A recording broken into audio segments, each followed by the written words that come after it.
And now a quick news alert. MEA sources are telling your channel that India is deeply concerned at the unfortunate crackdown on Madhesi protesters by the Nepalese police at the India-Nepal border.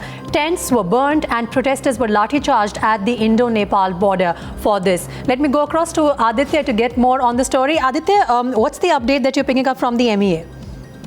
Well, that's the latest news coming in that India is deeply concerned on the growing violence against the Madhesi protesters on the India-Nepal border. There has been growing discontent for a very long time. In fact, top sources within the Ministry of External Affairs and, in fact, the top security establishment of the country say that they have been observing the developments of the border.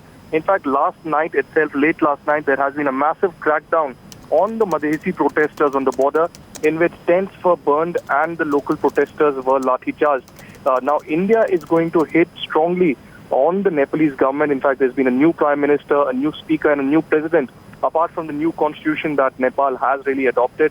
And India has been reiterating for a very long time that the communities who have been ignored in that particular constitution, primarily the Madhesi community and others who are not from the hilly regions, should be accommodated. There should be a dialogue process that should be launched. Now, even as several groups in Nepal have blamed India for a so-called blockade, India has completely denied such developments and said that this is not a blockade, but the protesters have been blocking the route. Now, since early morning today, there's yet again been a blockade near that particular border stretch between India and Nepal. And the Indian government now says that apart from observing the developments, it will certainly take some initiatives so that there's a... And at this moment, certainly expressing deep concern on the violence and such crackdown on the Madhesi protesters.